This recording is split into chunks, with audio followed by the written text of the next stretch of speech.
2 million logs floating in a river, all mixed together, 50 different companies, each log branded with a unique mark, boom men walking on the floating timber, using peaveys, poles with steel hooks, to sort logs by company. Thousands of brands registered, each one different. A cross, a diamond, initials, numbers, combinations, some logs worth $50, some worth $5. Get it wrong and companies lose fortunes. Get it wrong personally and you drown. Fall between the logs. Get pulled under by heavy boots. No flotation devices. Many can't swim. This is log boom sorting. How America organized millions of logs in the middle of rivers, not on land, not in warehouses, on floating timber and moving water. The Penobscot River in Maine handled 9.7 trillion board feet between 1830 and 1890. That's billions of individual logs.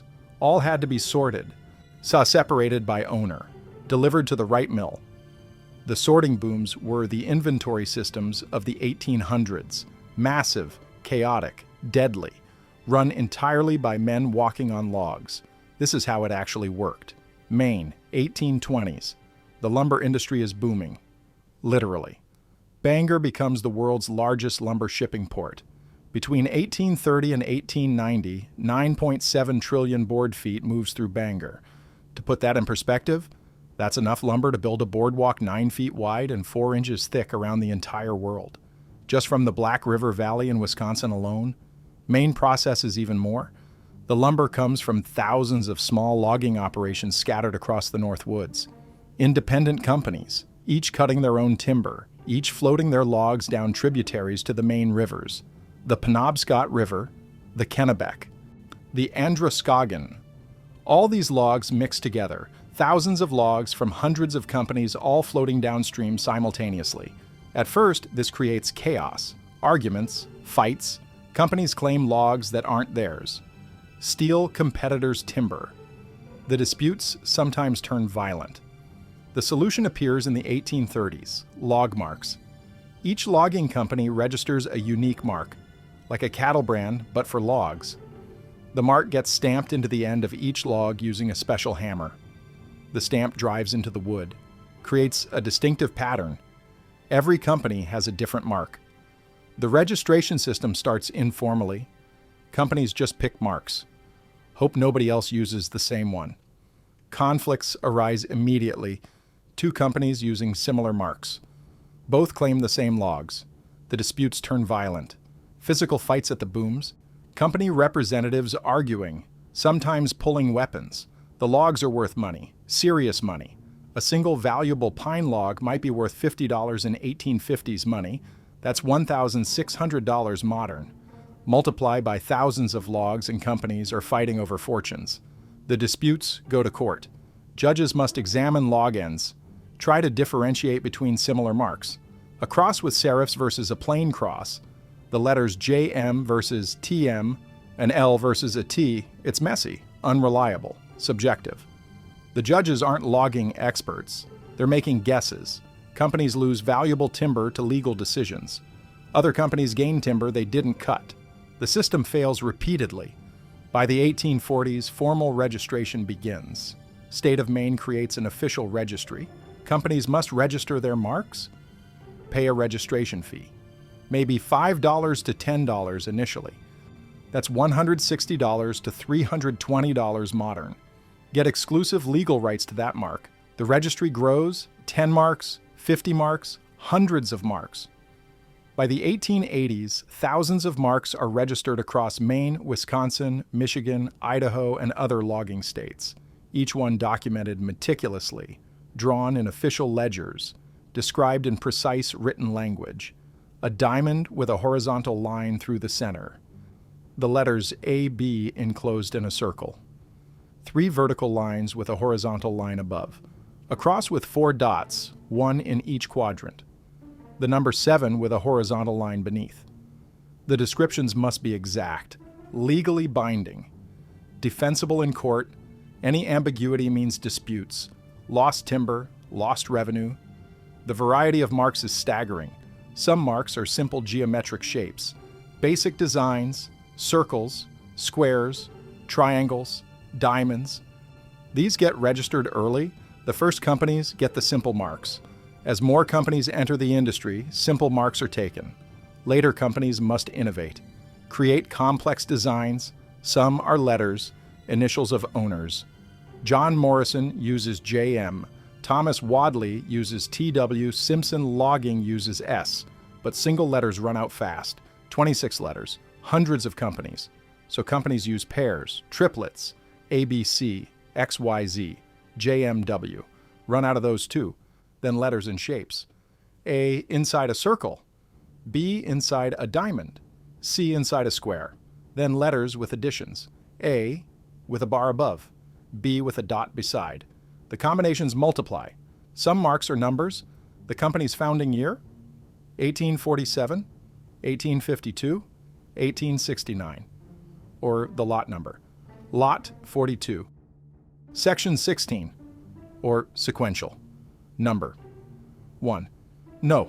Shot 2. Each company assigns sequential numbers to cutting lots, uses those as marks, but numbers can be altered easily. A 3 becomes an 8, a 1 becomes a 7.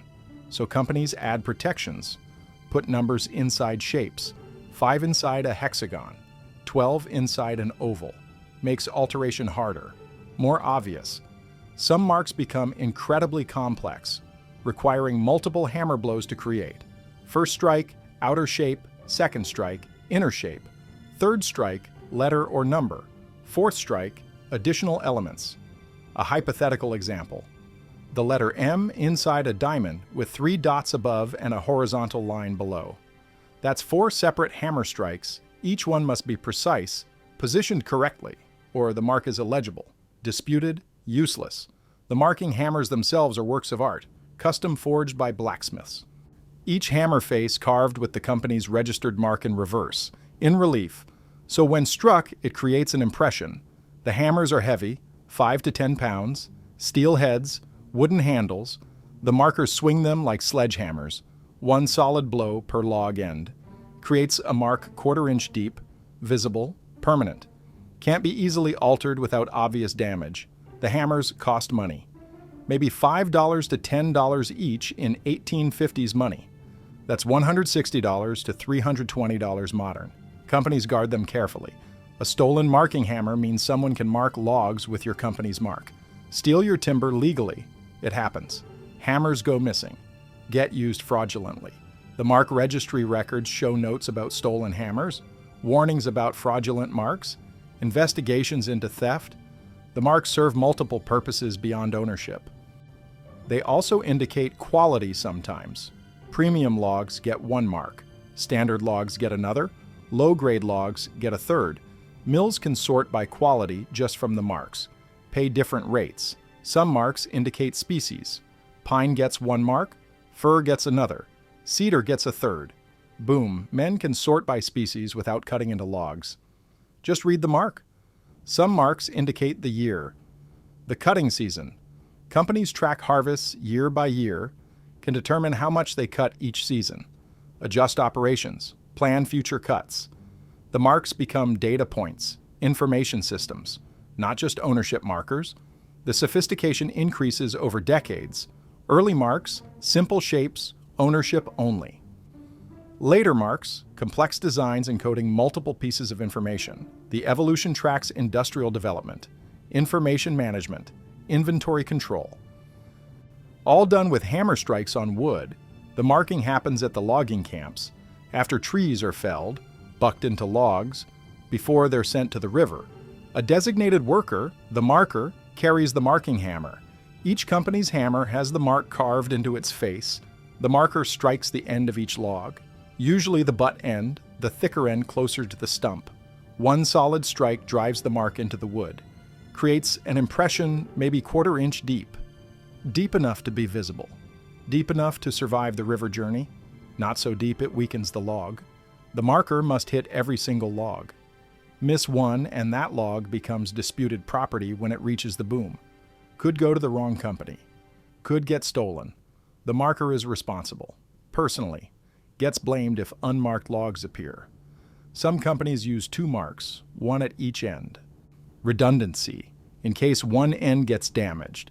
In case the log breaks during the drive, each piece still identifiable. Other companies mark the sides as well. Paint marks, less permanent than hammer marks but visible from a distance. Helps boom. Men identify logs while they're still floating by. Spring arrives, the ice melts, the rivers thaw, the log drives begin. This is the annual event that defines Maine logging. Thousands of logs release simultaneously into swollen rivers. The spring runoff provides high water, fast current, perfect conditions for moving timber, but it also creates massive volume. Too many logs for any single company to manage alone. The Penobscot Log Driving Company forms in 1846 as a cooperative. All the companies along the Penobscot River join, pool resources, share the massive task of driving logs downstream. Each company pays fees based on the volume they put through. The log driving company provides the infrastructure, the organization, the labor. They build booms, massive enclosures made of logs chained together end to end, floating barriers that catch logs, direct them, contain them. The main boom at Bangor stretches across the river, catches everything coming downstream, funnels logs into sorting areas. This is where boom men come in, the most dangerous job in logging, more dangerous than falling trees, more dangerous than riding logs down rapids, because boom men work in the water, on the water, standing on floating logs all day, every day, for months. The boom man's tool is the peavey, invented in 1858 by Joseph Peavey, a blacksmith in Stillwater, Maine. Joseph watched men trying to break up a log jam using primitive pry poles. The poles were unstable, ineffective, men struggled. Joseph designed something better, a wooden handle, 5 to 6 feet long, a steel spike at the bottom end, rams into the log, provides grip, a hinged hook near the spike, swings down, grabs the log at a second point. Now you have 2 points of contact. Leverage, control. You can roll a log, flip it, push it, pull it, steer it. The peavey revolutionizes river work, becomes the standard tool. Every boom man carries one. If you're the kind of person who believes these stories deserve to be remembered, hit subscribe. The boom men who sorted millions of logs on rivers are almost completely forgotten. No monuments, barely any records, just vague mentions in logging histories, but they were essential. The entire lumber industry depended on them. Subscribe if you think they deserve recognition. The sorting process is methodical but chaotic. Picture this, thousands of logs floating in a contained area. A boom, basically a large corral made of chained together logs floating on the surface. The boom creates an enclosed space, maybe 100 yards across. Inside, logs packed together, floating, shifting, moving with the current. The boom men walk onto this mass of floating timber, step from log to log. Each log is maybe 12 to 30 feet long, 8 to 24 inches in diameter, weighs hundreds of pounds, sometimes over 1,000. The logs float, but barely. The waterline sits near the top of the log. Your footing is maybe 6 inches wide, wet, slippery, covered in bark. The logs roll under your weight. Spin, shift position. There's no stable surface. Everything moves. You must stay balanced. Keep moving. Never stop, because stopped means falling, and falling means dying. The boom man carries his peavey, uses it for balance, plants the spike into a log, leans on it, transfers weight, steps to another log, repeats, moving constantly across the floating mass, looking at log ends, searching for marks. When he spots a mark he recognizes, he drives his peavey spike into that log, hooks it, rolls it, separates it from the mass, pushes it toward the appropriate section. Each company has a designated area, their section of the boom. All their marked logs get pushed there, accumulated, eventually rafted together and towed to their mill. The boom man must read the marks quickly, a glance, recognize it, make the decision. This log goes to section A, that one to section B, that one to section C, no time for careful examination. Just quick identification and action. Move to the next log. Repeat. Hour after hour, day after day. The physical skill required is extraordinary. Balance is everything. The logs are round, wet, slippery, covered in bark that flakes off, moss growing on some. They roll under your feet, spin without warning. The waterline sits high, the top of the log is maybe 6 to 8 inches above water. That's your walking surface, 6 inches wide, maybe less on smaller logs. The logs are floating independently, not connected. Each one moves separately, shifts position constantly. The current pushes them, the wind pushes them. Other logs bump into them. You step from one log to another. The second log rolls as you transfer weight. Your foot plants on a surface that immediately moves. You must adjust. Shift balance, plant the peavey spike, lean. Must stay upright, all in fractions of a second, no thought. Pure reflex, trained muscle memory, new boom men fall constantly. First day, you fall a dozen times, maybe more, you get wet. Climb back out, try again. The experienced men laugh. Everyone fell in their first days. It's expected, part of the learning process. But you must learn fast, because falling repeatedly means drowning eventually. The weight of your boots pulls you down. The wool clothes absorb water, get heavy. The cold water, spring runoff is near freezing, maybe 35 to 45 degrees Fahrenheit, saps your strength. Hypothermia starts fast. You have maybe minutes to get out. Climb onto a log. Get help. Warm up. If you can't get out quickly, you die. Cold water kills fast, faster than people realize. The boom men work in crews, teams of 5 to 20 men, depending on boom size. They spread out across the floating log mass. Each man works a section, sorts the logs in his area, pushes them toward the appropriate zones. The crew coordinates, shouts back and forth. Morrison Mark here, need help section 3. Jam forming east side. Communication is constant, essential. The boom foreman supervises. Watches the operation, directs men where to focus, watches for problems, identifies developing jams, calls for help when needed. The foreman is experienced, usually an older boom man, survived years of the work, knows the river, knows the logs, knows the dangers, gets paid more, maybe $4 per day versus $2 to $2.50 for regular boom men. That's $128 modern versus $64 to $80. The wage premium reflects experience and responsibility, but also reflects that foremen often work longer hours.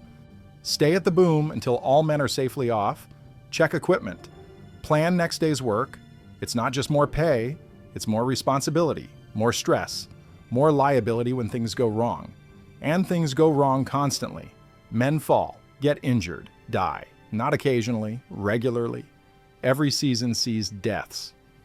The statistics aren't well documented. Companies don't keep careful records, but estimates from lumber industry publications suggest 1 death per 150 boom workers annually. That's roughly 0.67% death rate per year. Across all logging occupations in the Pacific Northwest, the death rate was about 1 in 150 annually. Boom work was at least that dangerous. Probably more. A crew of 20 men working 6 months might lose 1 man. Some seasons none, other seasons multiple. The deaths are various. Drowning is most common. Fall between logs. Can't surface. Heavy boots pull down. Panic. Inhale water. Die underwater. Body surfaces downstream. Hours later, sometimes days, the crews drag the river, try to recover bodies, for the families, for closure. Sometimes they find them, sometimes they don't. The bodies get caught underwater, snagged on submerged logs, on rocks, on debris, float away, end up miles downstream, unidentified. Crushing deaths happen regularly. A boom man stands between 2 logs. Both logs are moving with the current, shifting, coming together. The man tries to move, step away, but his footing is unstable. His boot slips.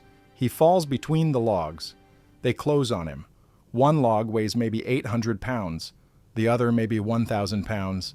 They come together with the force of the current behind them, trap the man between. The pressure is instant, enormous. Ribs crack.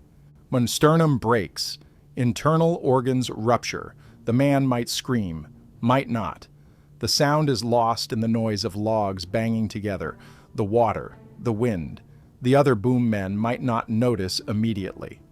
By the time they reach him, he's dead, crushed flat, blood in the water. The logs must be separated to recover the body. The crew uses peaveys, pries the logs apart, pulls the body free, brings it to shore. The family gets notified, gets the body. No compensation, no insurance, just a dead husband, father, son. The family struggles, loses income, possibly loses their home, falls into poverty.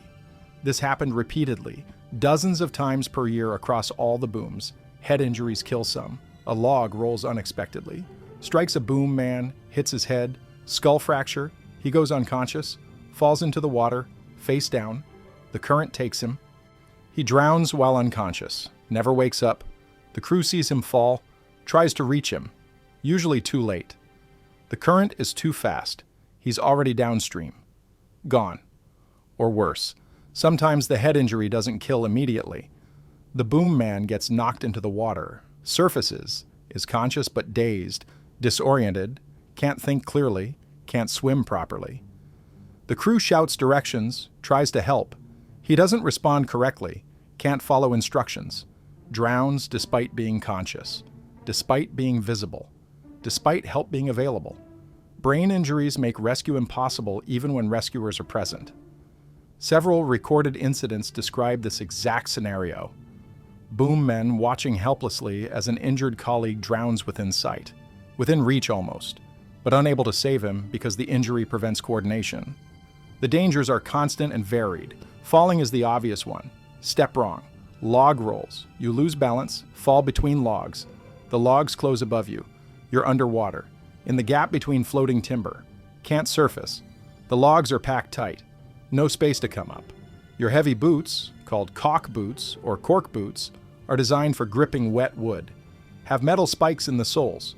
Give traction on slippery logs, but they weigh pounds. In the water, they're anchors. Pull you down. You're wearing wool clothes. Wool absorbs water, gets heavy, pulls you down further. Most boom men can't swim. Early 1900s swimming isn't common, especially among working-class men in rural Maine. They never learned, never needed to, until now. When you fall between logs and can't swim, you drown.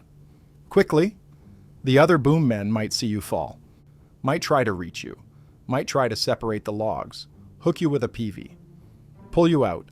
Usually they're too far away, or too late. The current takes you, the weight takes you, you're gone. The body surfaces downstream. Days later, sometimes weeks, sometimes never. The companies don't keep detailed death records, just note boom man lost if they note anything. Estimates suggest dozens died annually. Across all the rivers, hundreds over the decades. No exact numbers, no names preserved, just the knowledge that boom work killed men constantly. Crushing is another danger. The logs weigh hundreds or thousands of pounds. They're floating, but they're not light. They have momentum, mass. When logs shift, which they do constantly, they can trap whatever's between them. Your leg, your torso, your head. A log rolls toward another log. You're standing between them. You try to move. The log moves faster, catches you, pins you. The pressure is enormous. Bones break. Organs rupture. If you're caught by the legs and survive, you're crippled. Can't work. Can't earn wages. No workman's compensation. No insurance. You're finished. If you're caught by the torso or head, you die. Right there, on the logs, your crew has to extract your body. Continue working. There's no stopping. The logs keep coming. The sorting must continue. One man dies, another takes his place. The work goes on. Log jams create mass danger. Sometimes the logs don't flow smoothly. They accumulate, pile up, create a blockage. Behind the jam, logs continue arriving, stacking higher, building pressure. The boom men must break the jam, identify the key log, the one holding everything, remove it. Usually this means going into the most dangerous part of the jam, the center, where logs are stacked deepest, most unstable. The boom man works his peavey, hooks the key log, pulls, pries. If he's right, the jam breaks. Logs cascade, shift, Flow forward. If he's standing on the jam when it breaks, he rides the chaos. Logs rolling, tumbling, sliding, you stay on top, keep moving, stay ahead of the flow, or you get swept under. Crushed, drowned, breaking jams is the most skilled work, the most dangerous, the highest paid.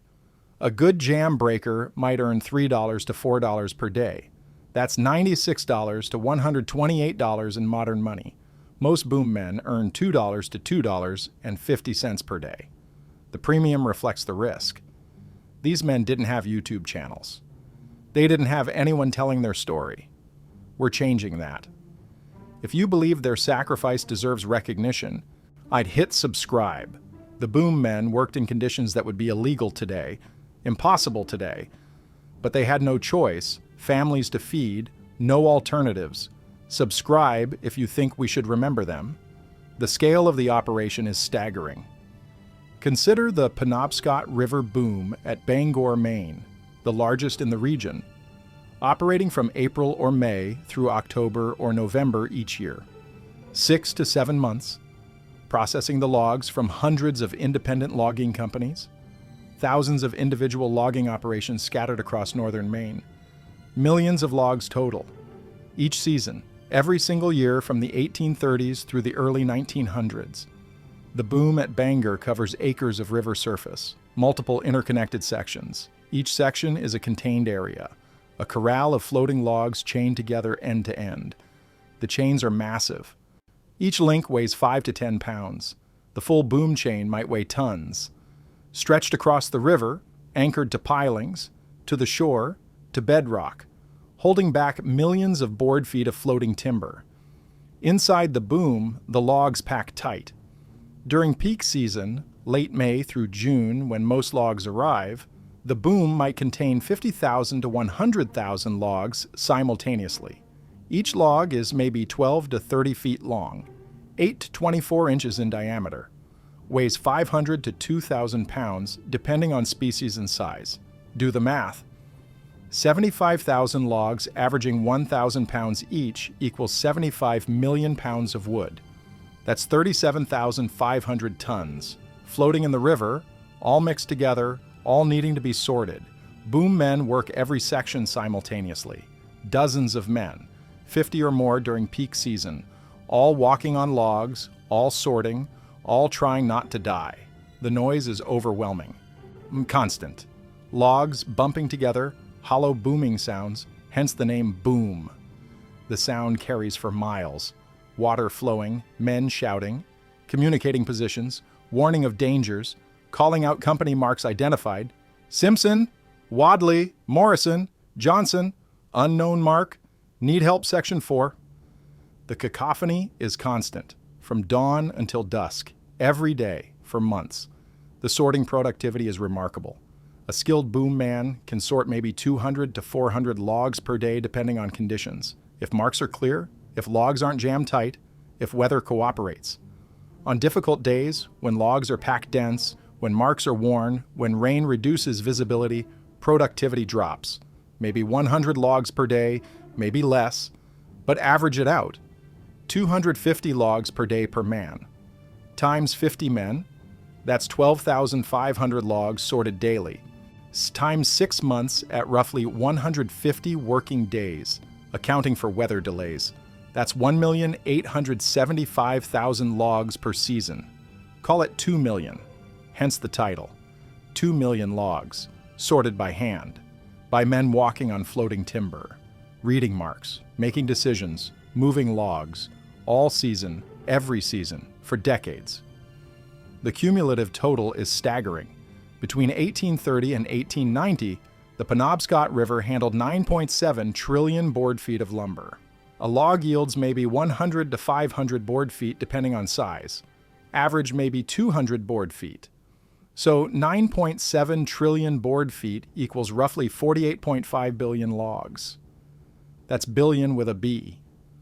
Over 60 years, that's an average of 808 million logs per year.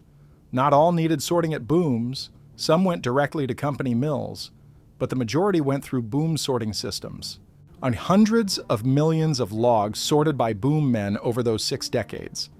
The economic scale is equally massive. Each company pays the boom company, like the Penobscot Log Driving Company, based on volume. The fee in the 1800s was typically 15 to 50 cents per thousand board feet.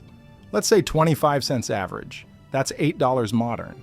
For 9.7 trillion board feet total, the boom companies collected roughly $2.425 billion in fees in 1800 money. That's $77.6 billion modern. Over 60 years, that's an average of $1.3 billion per year in modern dollars. That money funded the entire operation, paid the boom men, maintained the infrastructure, repaired damage, provided supplies. The boom companies were massive enterprises, essential infrastructure, controlled choke points in the lumber supply chain, like toll roads, like ports. You couldn't avoid them. Every logging company needed boom services, had to pay.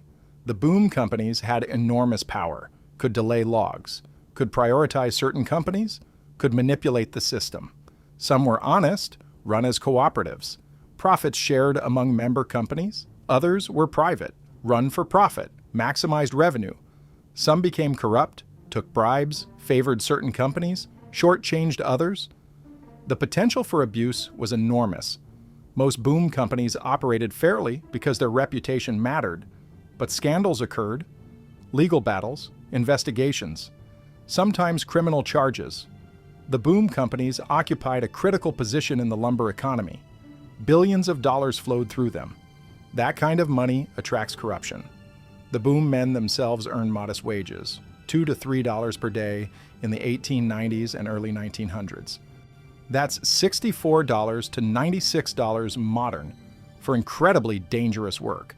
For 6 months of employment, a boom man working the full season at $2.50 per day, 6 days per week, for 24 weeks earned $360 for the season. That's $11,520 modern. Decent money for the era. More than many other occupations, but not enough to compensate for the danger, for the likelihood of injury, the possibility of death. And the work was seasonal. 6 months on, 6 months off. Most boom men had winter jobs, worked in sawmills, logged in the woods, did carpentry, whatever was available. The income was never stable, never secure. One bad season, weather delays, injury, company shutdowns, and the family struggled. Poverty was always close, one missed paycheck away. The boom men knew this, accepted it, had no alternatives. Logging was the only major industry in many regions. Either you worked in logging, or you farmed, or you left. Those were the options. Most stayed, worked, hoped to survive, hoped to feed their families, hoped to make it to retirement. Many did, many didn't. The death rate ensured a steady stream of widows and orphans. Communities knew them, helped when possible. But resources were limited. Charity couldn't replace a lost income. Families struggled, children went to work young, became boom men themselves, continued the cycle. This is how it worked, how it had to work, how it did work, for generations. The sorting booms aren't just at Bangor. They're scattered along all the major rivers. The Kennebec River, the Androscoggin. Each major logging region has sorting infrastructure. Smaller operations, but same basic system. Booms, boom men, peaveys, marks. The total number of boom men across Maine and peak years probably exceeds 1,000, maybe 1,500, each one spending 6 months walking on logs, sorting timber, risking death daily. The companies depend on this system completely. Without boom men, the logs can't be sorted. Without sorting, the logs can't be delivered to the right mills. Without delivery, the lumber can't be processed. The entire industry stops. The boom men are essential infrastructure, human infrastructure, doing a job no machine could do, no technology could replace. Just human eyes, human judgment, human balance, human courage, walking on floating logs all season, every season, for decades. The marking system evolves. As more companies register marks, simpler marks get taken. New companies must create more complex designs. By the 1880s, some marks require 3 or 4 hammer strikes to create, multiple overlapping shapes, letters and numbers combined. These complex marks are harder to read, harder to identify quickly. The boom men must memorize hundreds of marks, know them instantly. See a mark for half a second and know which company, which section.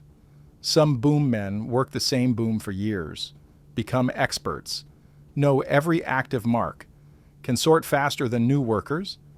These veterans are valuable, earn premium wages, get respected by companies, but even they make mistakes, misread a mark, send a log to the wrong section. The companies catch it eventually. During final scaling and loading, find logs that don't belong, trace back to the boom man who misordered, fine him, dock his pay, repeated mistakes, and he's fired, replaced. The pressure is constant. Sort fast, sort accurately, stay alive, all simultaneously. The Joseph Peavey story is worth telling completely. He was born in 1799, became a blacksmith in Upper Stillwater, right in the heart of the Penobscot logging region.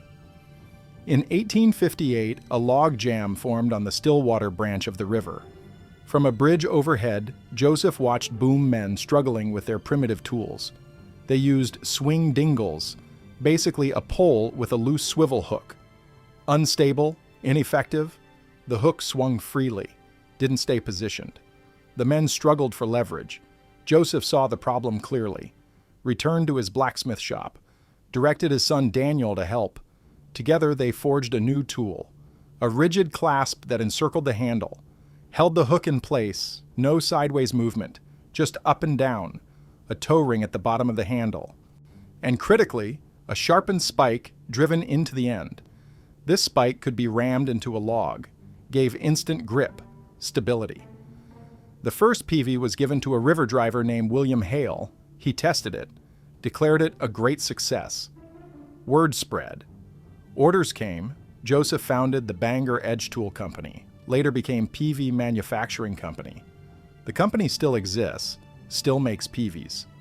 165 plus years in continuous operation, still located near where Joseph started, in Eddington, Maine, just 5 miles downstream from Upper Stillwater. The peavey became standard across North America. Everywhere logs were driven, everywhere timber needed moving. The tool spread worldwide: Australia, Scandinavia, Russia. Wherever commercial logging existed, peaveys existed. Joseph Peavey's invention in 1858 fundamentally changed logging, made boom work possible at industrial scales, saved countless lives, though it couldn't prevent all the deaths. The economic scale of boom sorting is enormous. Each company pays the Penobscot Log Driving Company based on volume. So many cents per 1,000 board feet. The fees fund the operation, pay the boom men, maintain the booms, repair damage, provide infrastructure. The log driving company is essentially a logistics company, a shipping company. They don't own the logs, just move them, sort them, deliver them. The economic incentive is accuracy. Lose logs and companies don't pay. Missort logs and companies dispute fees. The log driving company must track everything meticulously. Scalers measure logs at multiple points. At the boom, at the mill, the numbers must match. Any discrepancy gets investigated. Sometimes it's honest error. Sometimes it's theft. Log piracy is real. Some individuals steal logs, alter marks, sell them as their own. Enforcement is difficult. The evidence is floating in a river, mixed with millions of other logs. Hard to prove theft conclusively. Penalties exist, but prosecution is rare. Mostly the threat of violence prevents widespread theft. Logging communities are small, tight-knit, everyone knows everyone. Steal logs and you get beaten. Or worse, social enforcement is more effective than legal enforcement. If you want to go deeper into these stories, if you want early access to videos before anyone else sees them, join the membership. It's for people who don't just watch history, they carry it forward. The boom men are almost entirely forgotten. A few museums have peaveys on display. Some old photographs show men on logs. But the individuals? The families? The deaths? Almost completely erased. Join the membership if you want to help us make sure their legacy survives.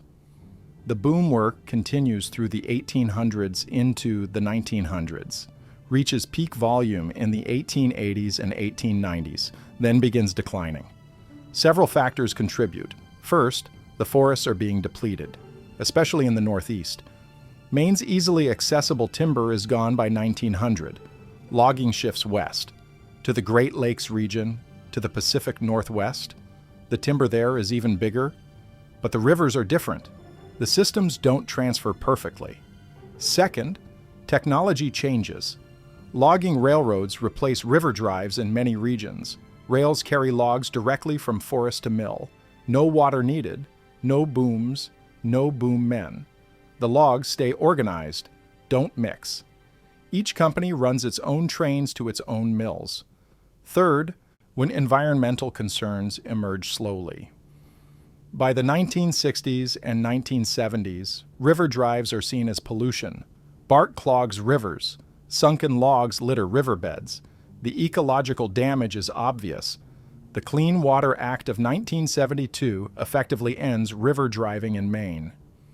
The last major log drive on the Penobscot happens that same year. After 150-plus years of continuous operation, the booms close. The boom men find other work or retire. The skills are no longer needed. An entire profession disappears. Within a generation, living boom men are rare, then gone. By 2000, essentially none remain. The last men who walked on logs sorting timber by hand are dead. Their knowledge died with them. What remains? Very little. The Ambejajus Boom House and Chesuncook Boom House are preserved as museums, built in 1906 and 1916 respectively. These were the living quarters for boom men and river drivers. Basic buildings, rough accommodations, but they're preserved now, open to the public seasonally. You can visit, see where boom men lived, slept, ate, planned their work. It's one of the only physical remnants. The booms themselves are gone. The chains rusted away or were salvaged. The boom logs rotted or were sold. The rivers flow free now. No barriers, no sorting areas, just water. Some old peaveys survive in museums and antique shops, in barns and basements across Maine. Descendants of boom men sometimes have grandfathers or great-grandfathers' peaveys, family heirlooms, tools that once sorted millions of logs, now decorations, memories. A few photographs exist, black and white images of men standing on logs, peaveys in hand. The photos don't capture the danger, the skill, the constant motion, just frozen moments. Men posing for the camera, looking capable, strong, young. Many of those men probably died doing that work. We don't know which ones, don't know their names, don't know their stories. The legacy is complex. The boom sorting system was an organizational marvel, handled impossible logistics, sorted millions of logs annually, kept hundreds of companies' timber separated and delivered correctly, did it with pre-computer technology, pre-industrial inventory systems, just marks and men and memory. The efficiency was remarkable, the accuracy impressive, the scale unmatched, but it was built on human sacrifice. Men died sorting logs, not occasionally, regularly. The companies knew, accepted it, calculated it as a cost of business, lose a few boom men per season, hire replacements, continue operations, where the boom men knew too, accepted the risks, because they had families to feed, no other options, no safer jobs available. Logging was dangerous across all roles. Boom work was just one form of danger among many. You took the job, did your best, hoped you survived. Most did. Some didn't. That was understood, accepted, normal for the era. We look back now and it seems barbaric, unconscionable. How could companies let men work in such conditions? How could society accept such death rates? But that ignores historical context. This was the 1800s and early 1900s. Worker safety wasn't prioritized. Regulations barely existed. Unions were weak or non-existent. Life was cheap. Labor was abundant. The companies had all the power, the workers had none. You worked or you starved. Those were the options. The boom men chose work, chose life, chose supporting families over safety, and many died doing it. Today, log sorting is mechanized, computerized. Logs are tracked with barcodes, RFID tags, GPS sensors, sorted by machines, cranes, conveyors, automated systems, no humans walking on logs, no one risking death to read brands. The efficiency is higher, the accuracy is higher, the safety is infinitely better, but something is lost, the human element, the skill, the knowledge that men once did this impossible task with just peaveys and courage, standing on floating logs all day, reading thousands of marks, sorting millions of logs, making the lumber industry possible. They're forgotten now, erased from history, just a footnote in logging books. Logs were sorted at booms. That's it. No detail, no names, no recognition, but they mattered. They were essential. The entire economic system depended on them. The cities built with that lumber, Boston, New York, Chicago, owe their existence partly to boom men who sorted the logs, to the men who walked on water, who died doing it, who never got credit, never got remembered, until now. This is their story. Not complete, too many details are lost, too many names forgotten, but enough. Enough to know they existed, enough to know what they did, enough to know it mattered. That's what we remember. That's what we preserve. Not perfect history, just honest history. The boom men sorted millions of logs, made fortunes for companies, built America's industrial infrastructure, and died by the dozens doing it. They deserve remembrance. They deserve recognition. They deserve this.